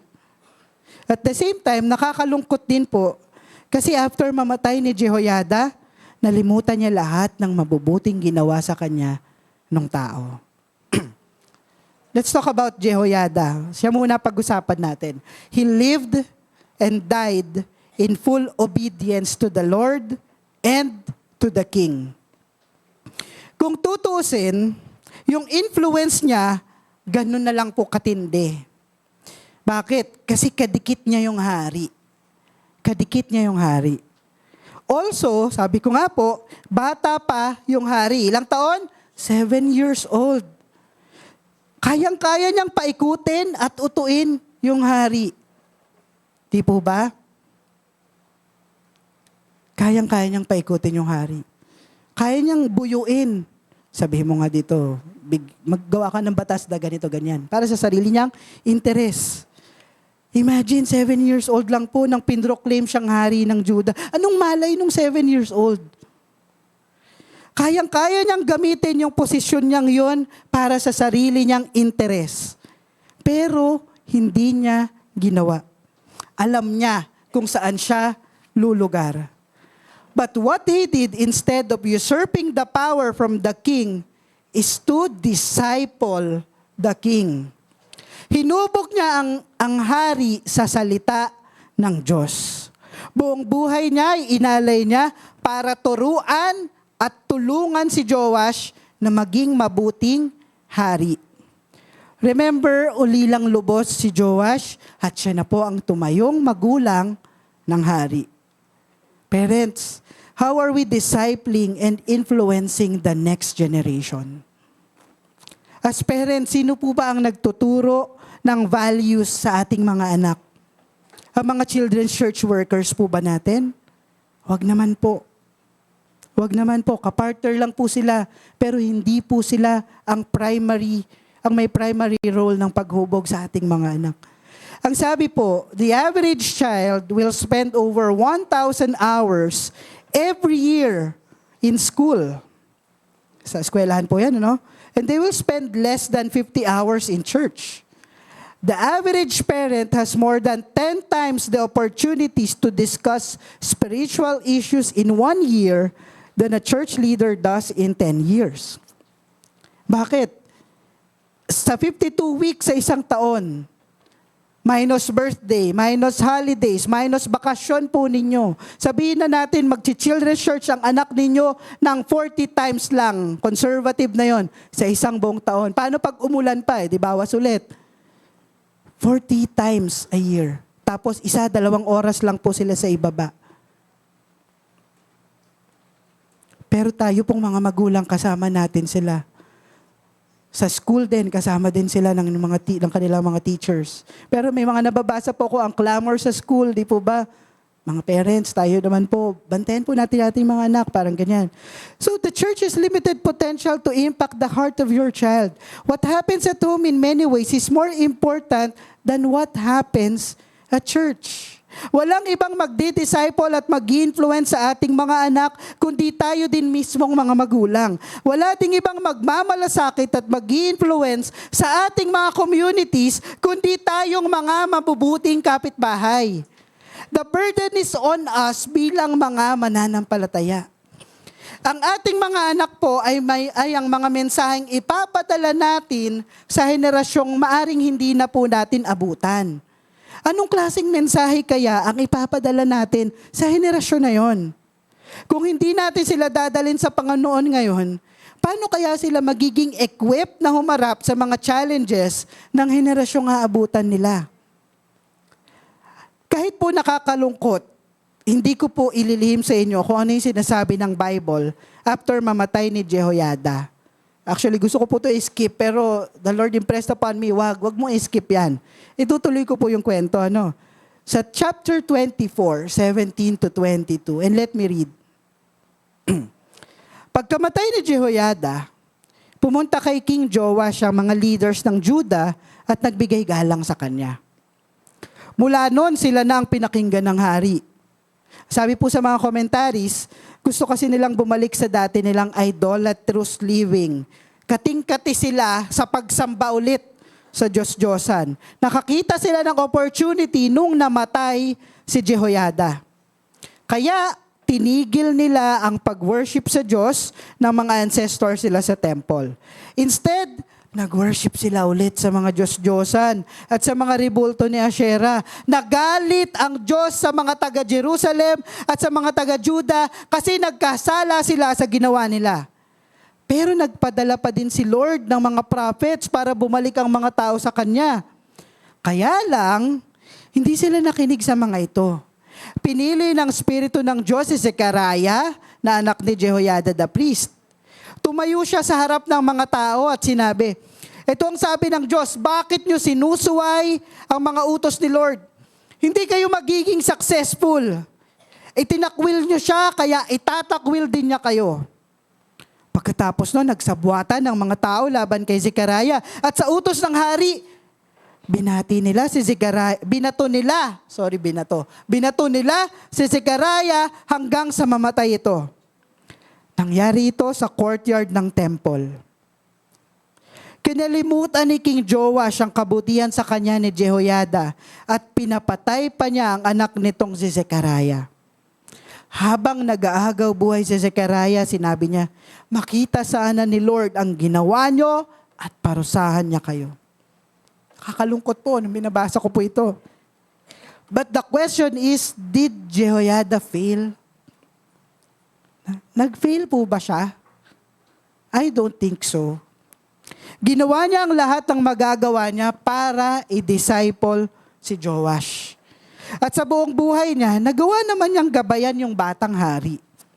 Subalit darating din po talaga tayo sa panahon na mananagot na rin po tayo sa sarili nating mga desisyon. Tayo mismo ang magiging accountable sa ating mga actions. Siguro may mga tao po na matagal nyo nang iniluluhod sa Panginoon, mga kaibigan, mga kapitbahay, mga dating kaklase, na matagal-tagal nyo nang ginagabayan. Pero parang ang tagal ng progress, Lord. Alam nyo po, as long as we are doing our job, hindi na po tayo talo. Hindi po tayo failure. Ang sabi po ni Bill Bright ng Campus Crusade, success in witnessing is simply taking the initiative to share the gospel of Christ and leaving the results to God. Gawin mo lang. Gawin mo lang. Hindi po natin obligasyon na i-convert sila, na gawin silang perfect. Ang obligasyon po natin sa kanila, ibahagi ang pag-ibig ni Kristo sa paraang kaya natin. Puntahan po natin yung mga kapitbahay natin. Puntahan po natin, ngitian man lang natin yung ating mga kapitbahay, yung mga tricycle driver, na mga madalas nating sinasakyan, yung mga kasalubong natin sa kalsada. Ang obligasyon natin sa kanila, ibahagi ang pag-ibig ng Panginoong Hesus. Ang banal na spirito na ang bahala sa transformation. Ang atin lang po ay obedience. And Jehoiada did just that. He lived and died in full obedience to the king and to God. Hindi niya sinapawan, hindi niya sinukuan, hindi niya pinabayaan. Nanatiling tapat si Jehoiada sa kanyang tungkulin hanggang sa umuwi siya sa Panginoon. Nawa, ganito din po tayo, gawin natin ang ating misyon ng buong katapatan at paglilingkod. And also, he lived and died with honor. Chapter 24, verse 15. Namatay si Jehoiada sa katandaan sa edad na 130 years old. 130 years old. Sino po dito ang 120 years old na? Yan. 10 years na lang. 130 na din. Nilibing siya ng mga tao sa libingan ng mga hari sa city ni David kasi naging mabuti siya sa Israel, sa Diyos at sa temple. Gusto ko po itong verse na to. Again, Jehoiada is not a king, but he was placed among kings. Ganun na lang ang paghanga at pagpapahalaga sa kanya ng mga tao, hinanay po siya sa mga dakilang tao ng bansa nila. What a privilege, di po ba? Reading upon this whole account of Jehoiada, kung babasahin niyo po, marami po kayong makikitang contrasts. Una, marami sa mga hari at leader na mababasa natin sa Biblia, nag-aagawan sa trono para sa sarili nilang interes. Pero si Jehoiada po, kahit abot kamay niya na yung kapangyarihan, mas piniling mag-work behind the scenes para mailagay ang tamang leader sa posisyon. Maraming leaders, kasama na yung mga hari, binastos, dinesecrate nila yung templo. Si Jehoiada po, mataas ang pagtingin niya sa temple at sa gawain ng Diyos. Marami sa mga hari ng Israel at Juda, hindi po nagawang i-disciple ng maayos yung kanilang mga anak. Si Jehoiada po, hindi lang anak niyang si Zechariah yung dinisciple niya. Maging yung hari na si Joash, nagabayan niya nang maayos nung siya ay nabubuhay pa. Minahal si Jehoiada ng mga tao. Habang kinasusuklaman naman ng tao ang ilan sa mga hari nila. Si Joash mismo, di po ba? Hindi man lang siya naihanay sa libingan ng mga hari, samantalang si Jehoiada the priest, nilibing sa libingan ng mga hari. Jehoiada died with honor. Ito po yung gusto kong mangyari kung ako po ay uuwi na din sa Panginoon. Gusto ko pong mag-iwan ng magandang pangalan. Yung pangalang nire-respeto ng marami. Gusto niyo rin po ba nun? Gusto niyo rin po ba nun? If that's the case, paano po ba tayo nakikilala sa ating mga communities? Tayo po ba ay kilala sa pagiging marites? At pwede na tayong pumalit sa barangay CCTV? Pwede na po ba? Kilala po ba tayo sa pagiging siga? Na malayo pa lang, iniiwasan na po tayo ng mga tao. Instead na diretso sila, pupunta sila sa kabilang kanto. Makaiwas lang po sa atin. Sa office kaya, toxic po ba tayo?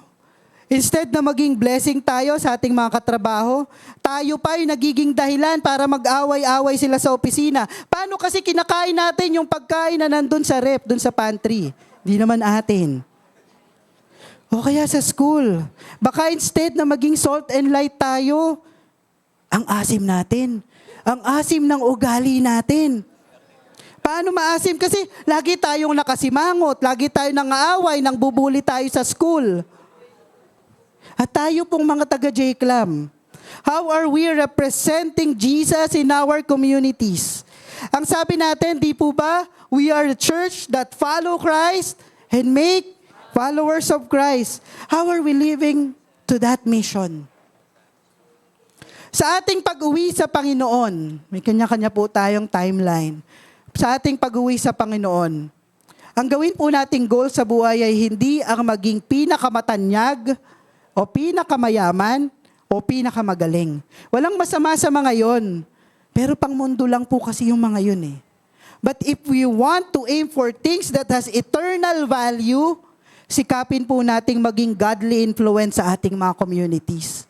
Para kapag humarap na tayo kay Jesus, ang sasabihin niya sa atin, well done, good and faithful servant.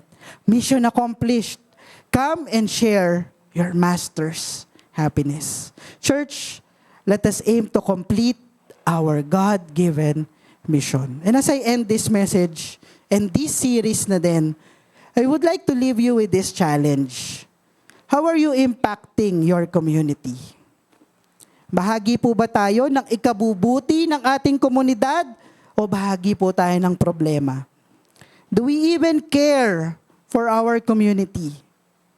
Katulad ni Jehoiada, hindi natin kailangang maging hari para magsimula ng pagbabago. Hindi natin kailangang maging hari para maging marangal, para maging noble at gumawa ng marangal na mga bagay. What we need is to be concerned sa ating community, sa kondisyon ng ating komunidad, be committed to our calling and position, and complete our God-given mission.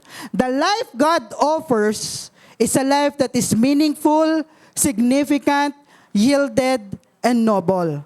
Nais ng Diyos na gamitin tayo upang magbigay impact sa ating community. Ang tanong lang ay kung magpa-participate po ba tayo sa alok na buhay ng Panginoon. Do you have that desire to make an impact to your community? Tanungin ko nga po ulit, meron po ba tayong desire na magkaroon ng impact sa ating community? Are you ready to make an impact to your community? Kung nasaan barangay man po kayo, gusto nyo po bang maging impact sa inyong community? Pwede po ba tayong tumayo at manalangin? If this is your prayer, tayo po ay manalangin. Salamat, Panginoon, sa buhay ni Jehoiada na isang halimbawa at isang challenge din po sa amin, Panginoon. Hindi namin kailangan maging tanyag, magkaroon ng mataas na posisyon, maging kilala sa aming bayan, Panginoon, para magsimula at gumawa ng pagbabago. Gamitin mo po kami, Panginoon. Ano man pong lugar, ano mang posisyon, ano mang pagkakatawag ang meron kami. Katulad ng binabanggit mo sa awit kanina, Panginoon, gamitin mo po kami. Ano mang meron po kami ngayon, gamitin mo po kami. Kasi ikaw ang Diyos na nagmumultiply. I-multiply mo yung aming resources para makatulong kami sa aming community. I-multiply mo yung talents namin para makatulong kami sa aming community. I-multiply mo ang aming tinig upang umalingaw-ngaw sa aming community, Lord God. I-multiply mo ang aming lakas upang makalakad kami sa aming community. I-multiply mo ang aming influence, not just from ourselves, from our family, but extending it to our respective communities. Because you are the God of our community, Lord God. Our barangay, sabihin niyo po yung barangay ninyo, ang aming barangay, Concepcion, Santo Niño, ay para kay Jesus. At tinatanghal namin si Jesus sa aming komunidad, sa aming street, sa aming barangay, sa aming sitio, sa aming kalsada, sa aming kapitbahayan, sa compound ng aming tahanan. Ikaw ang Diyos na maghahari. At kung kami ay gagamitin mo, Panginoon, siya na nga po, Panginoon, ang mangyari. Gamitin mo po kami. Katulad ni Jehoiada, magkakaroon ng pagbabago, not for our credit, but for your glory alone. This is our prayer in Jesus' name. Amen.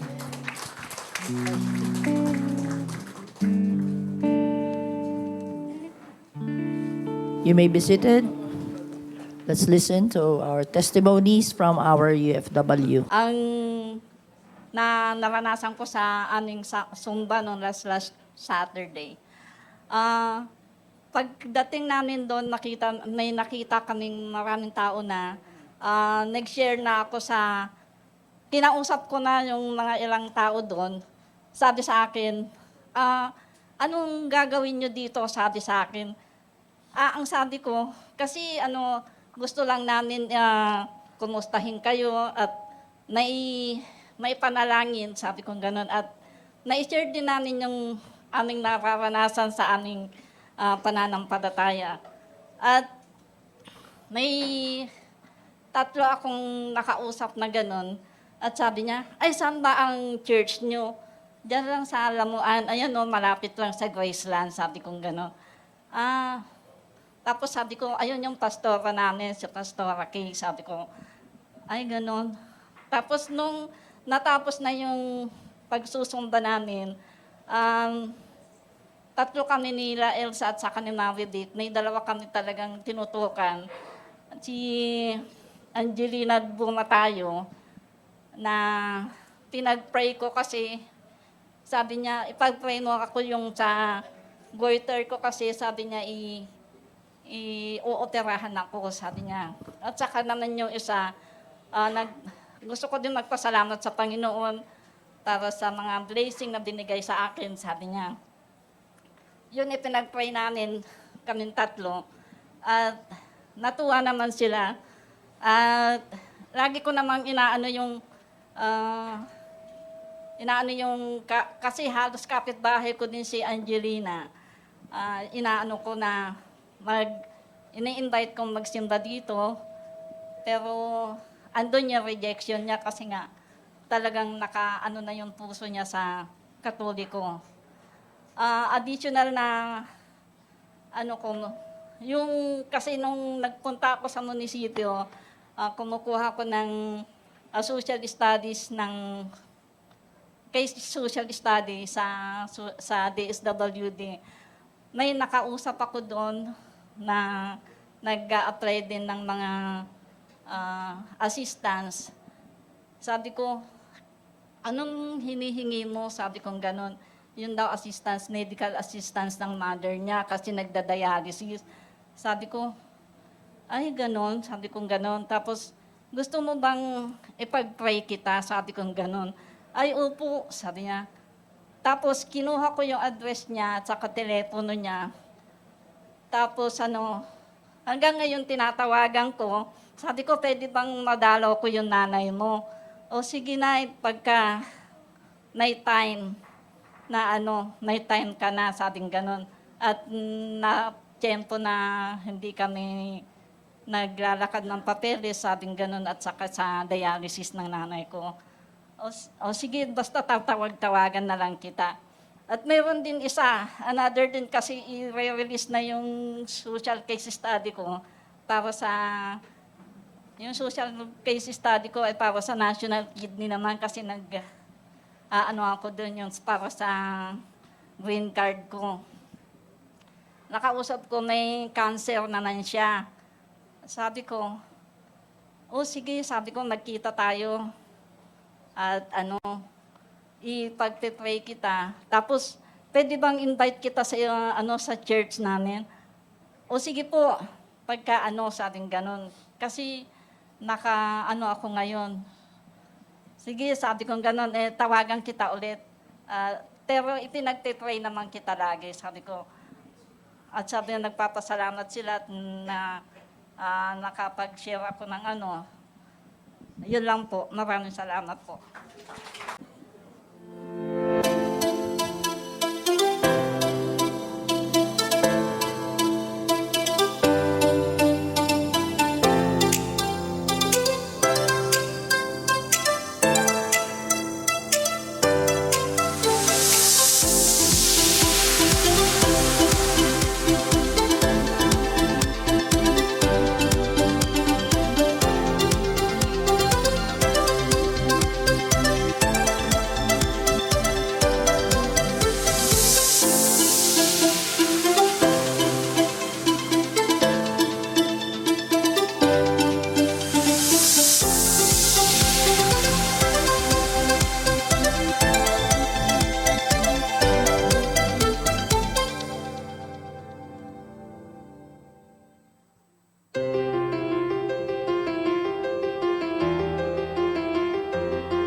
project po natin ay Tahumba. Taho with Zumba.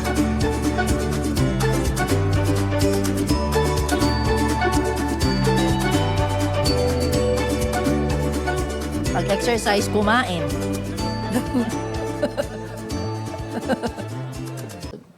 Dito sa- Salamat po. Naging bahagi po ako sa social engagement.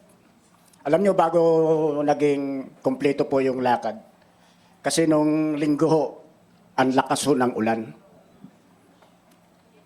At malayo ang aming lugar. Somerville.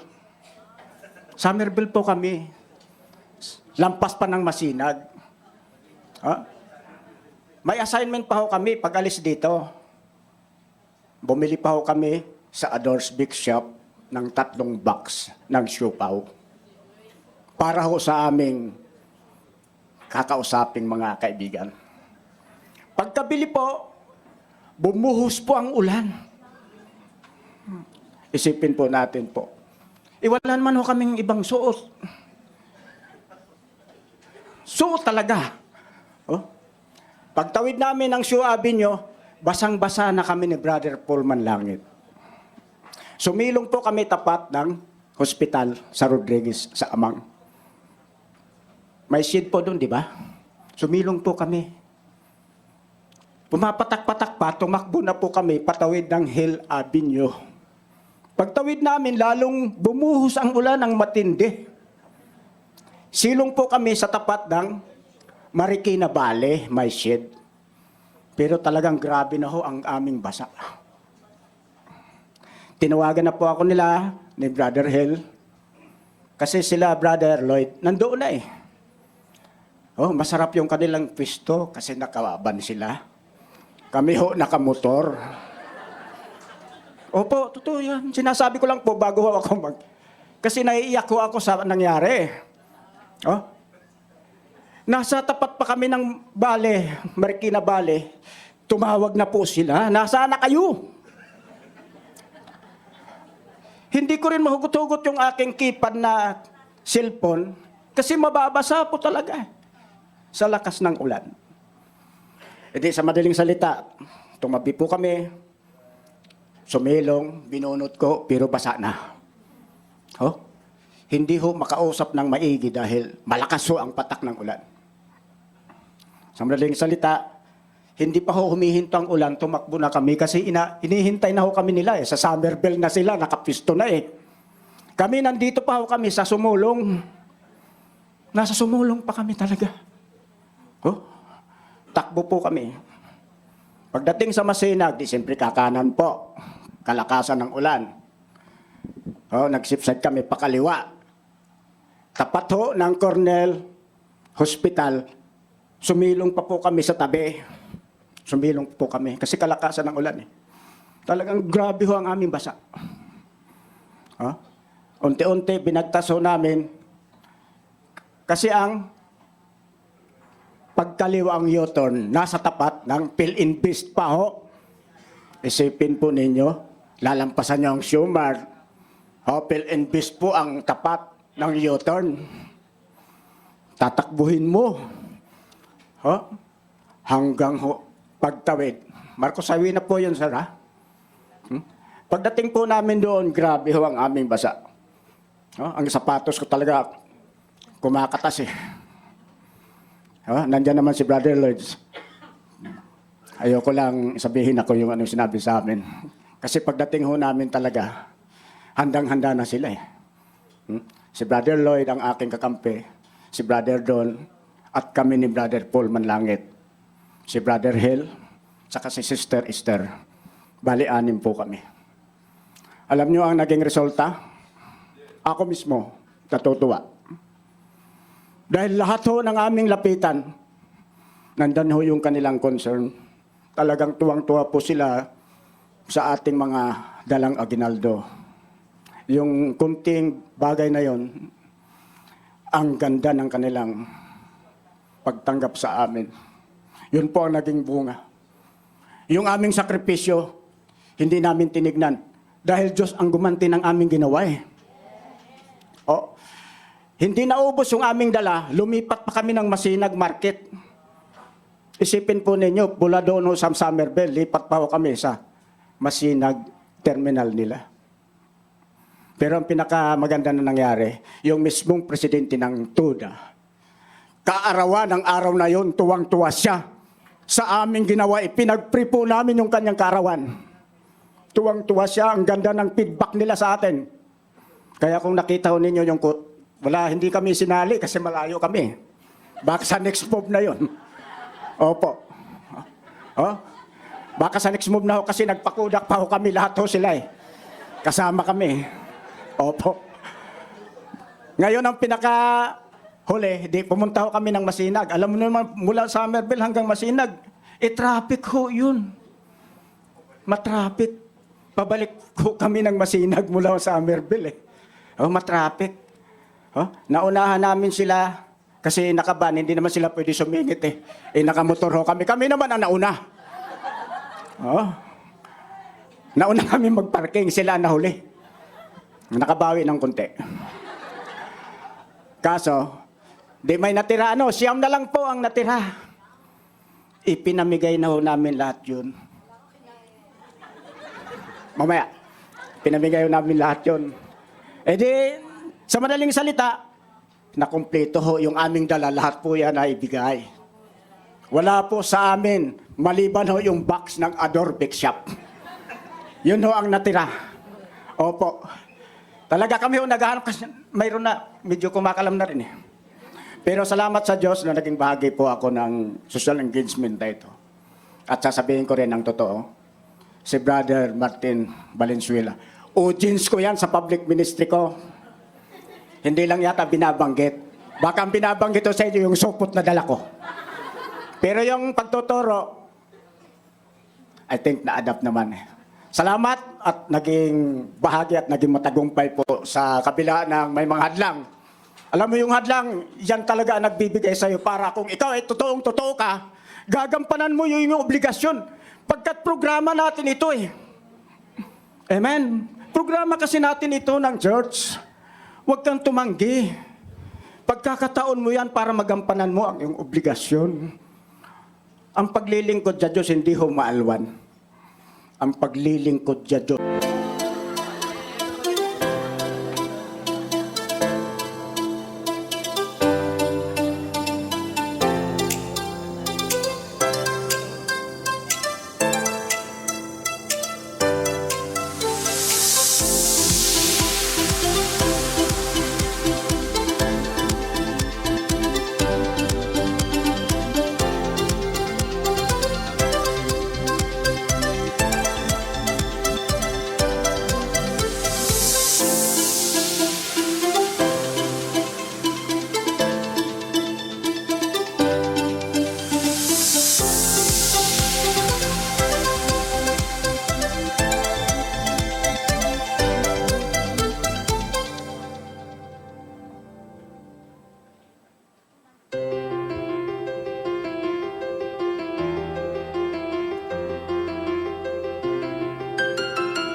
Yan nabasa.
Yun po yung gawain natin na toda-todo. Yan. Toda-todo din siyang nabasa. Toda-todo rin siya nainggit. May picture yung iba. Hindi, okay lang. Hindi, joke lang yun. O, 5 beses ka finiture doon, Kuya Bart. Anim ba? Anim. Alright. Tama po yung sinabi ni Kuya Bart kanina. Ang paglilingkod po sa Panginoon, hindi talaga yan bed of roses. Roses with thorns. May sakripisyo. At salamat sa Diyos, hindi po sila nagkasakit dahil nabasa po sila ng ulan. And also that message po from Brother March today, Pastor March today. Kailangan na natin yun ng awareness for our country. Kung yung bansa natin, gano'n na nangyayari, ano man ang kalagayan ng bansa natin, wala na ho tayong sinasabing kulay sa gobyerno natin, no? Hindi na ho pula, o dilaw, o violet, o orange. Wala na hong gano'n, kundi ang gusto ng Panginoon yung may titindig para sa katuwiran. Not to the left, not to the right, kundi tumitindig talaga para sa Panginoon yung katuwiran. And kung lingid po sa mga hindi masyadong ano po sa news, no? Pumapasa na po sa Kongreso at Senado, lahat nung pinagpe-pray natin, yung sa anti-discrimination po sa LGBT, parang sa level po nila, ay pinapasa nila. Yun na po yung warning namin sa inyo dati, na kapag naging na-approve po yun, napirmahan po yun, kami po munang mga pastor ang unang-una hong delikado. Because anything that we talk about na tungkol or against, or about morality po, pwede kaming ma-video, pwede kaming ma-record, at we'll be fined, we'll be imprisoned. Pati po kayo, kung nagba-Bible study po kayo and you talk about that, at merong gustong ipa-arrest tayo, pwede po mangyari yan. And also, the divorce law ay pumapasa na din po. So lahat ito, pinagpe-pray natin, hindi pumasa, pero pumapasa. Okay? Kulang na lang po ay pirma siguro sa taas, no? Why is this happening? Una-una, walang Jehoiada. Wala ho. Konting-konti ho. Ang small minority po ang lumalaban sa nandun. Ang small minority because the Christians prefer to just keep quiet about things, no?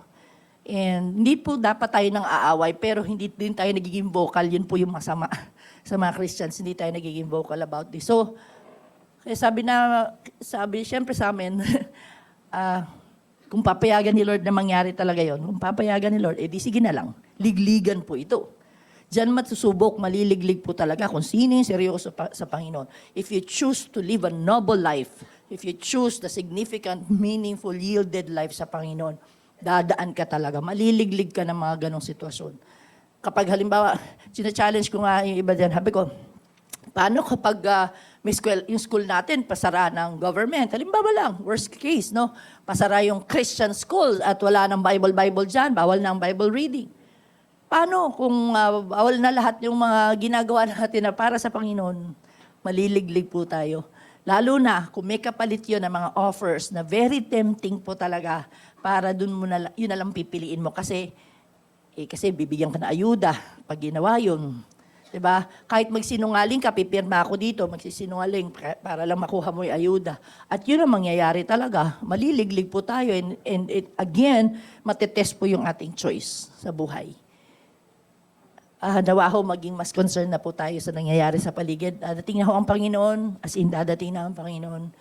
Nandyan na ho lahat ng signs of the times. Okay? Tayo po ito may lahat.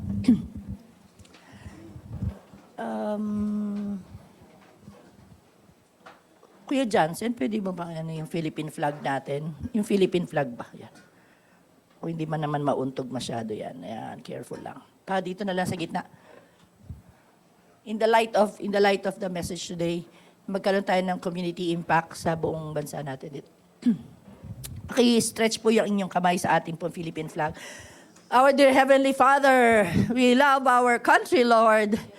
Ang bayang namin ng Pilipinas ay bayan mo, Panginoon Diyos. At Panginoon, we only have one. We only have one nation. At kapag hindi ho naging maayos sa aming bansa, mas lalo magiging kalunos-lunos po, Panginoon, ang kagalagayan ng inyong mga citizens ng Philippines. In the mighty name of Jesus, according to your word, Lord, as we pray for our leaders of the land, in the name of Jesus, dalangin ko, Panginoon, ang katuwiran na maghari, ang takot sa Diyos ang maghari, ang wisdom mo, Panginoon, na ibigay mo sa aming mga leader, sa mga namiminuno, mula sa taas hanggang sa barangay level, mag-election na naman po, Panginoon. Lord, preserve our country, God.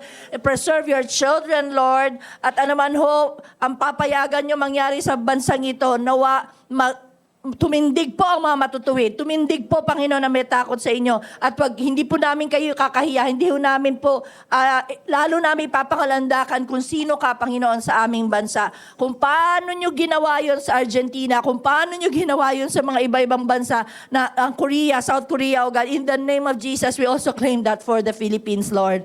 Salamat po. Gamitin niyo po ang inyong mga manggagawa. Gamitin niyo po kami kahit ordinary citizen lamang, Panginoon, pero gagamitin mo kami for significant impact sa aming community.